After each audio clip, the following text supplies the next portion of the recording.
안녕하세요. 교육의 진심인 아빠 언어드림입니다. 이번 영상에서는 영어 공부함에 있어서 좀 나쁜 습관 몇 가지 이야기 해보려고 합니다, 여러분. 제가 직접 경험한 방법들인데요. 시간 투자와 어떻게 보면 이것도 노력이거든요. 이제 들어보시면 아시겠지만 노력에 비해서 거의 효과가 없다고 보시면 될 것 같습니다. 첫 번째는요. 저 같은 경우에 한 몇 년 동안을 잘 때도 그러니까 영어 방송을 TV죠. 당시에는 TV였는데요. TV를 영어 방송으로 이제 예를 들어서 뭐 CNN이면 CNN, BBC를 이제 보다가 자는 거예요, 그냥.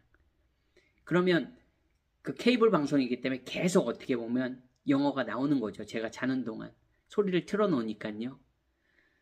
그리고 제가 무언가를 할 때 무조건 그러니까 정말 집중해서 일해야 되는 경우가 아니고서는 항상 그냥 제가 예를 들어서 뭐 서칭을 할 때 또 그냥 영어 라디오 같은 거를 계속 틀어놓습니다. 뭐 BBC 라디오나 뭐 CNN 라디오 같은 걸. 그러니까 영어 방송, 라이브 방송을 계속 틀어놔요.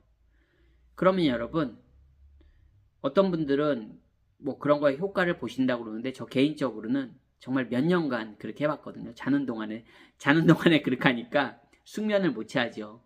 숙면을 못 취하고 그러다 보면 선잠을 자게 되니까 여러 부작용들이 많이 납니다. 영어에도 별로 도움이 안 되는 것 같아요. 그렇게 집중 안 하고 듣는 영어.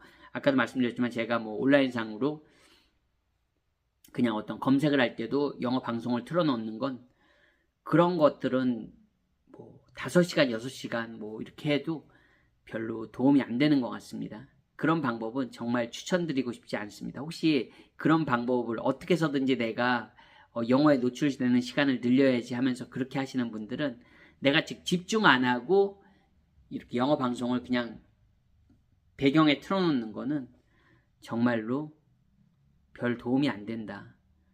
그렇게 제가 1, 2년 경험한 게 아니거든요. 정말 되게 장기간 경험했기 때문에 5년, 6년 그 이상 경험해서 말씀드리는 거기 때문에 한번 그렇게 혹시 하시는 분들이 있다면 그거는 좀 미련한 방법이다. 죄송하지만 별로 의미가 없다. 그렇게 말씀드리고 싶습니다.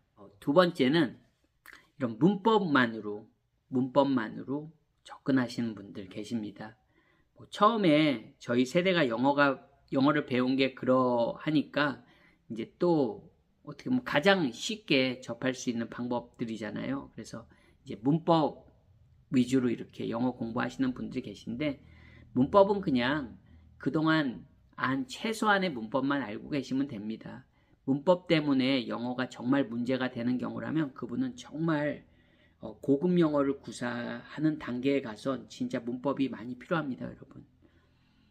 그렇지 않고 그냥 초보이신 분들은 문법보다는 오히려 요즘 뭐 패턴 영어들도 많잖아요. 차라리 그런 패턴 영어를 접하시면서 그렇게 하시는 게 오히려 문법보다는 뭐 패턴 영어를 제가 좋다고 무조건 강조드리는 게 아니고요. 문법보다는 오히려 패턴을 내가 익숙해지는 게 맞거든요, 실제로. 그래서 문법 영어 공부는 조금 그냥 그동안에 대한민국에서 중학교, 고등학교 다니셨으면 영어를 못 하셨더라도 그냥 그동안 6년 동안 귀동냥 한 것만으로도 문법은 괜찮습니다, 여러분.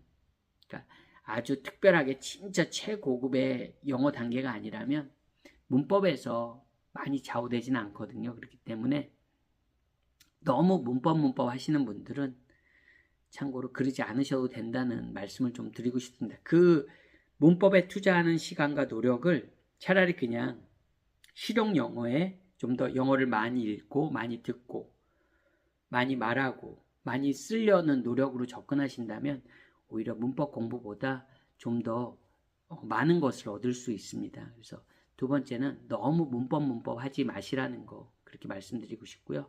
또 세 번째는 좀 학생들에게 좀 강조하고 싶은 건데요. 뭐 문법은 솔직히 대한민국에서 학교를 다니는 학생들은 어쨌든 뭐 학교 내신 시험 보고 학교 시험들 보려면 중고등학생들 분명히 한국식 문법도 필요합니다.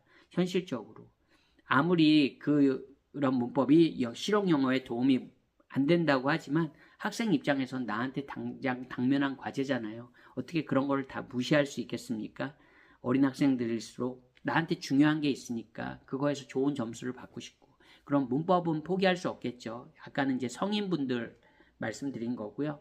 이제 세 번째는 좀 학생들한테 당부하고 싶은 건데, 학생들하고 부모님들도 같이 들으셔도 좋을 것 같습니다. 그 단어책으로 단어를 외우는 방식이 한국에서 많이 사용됩니다.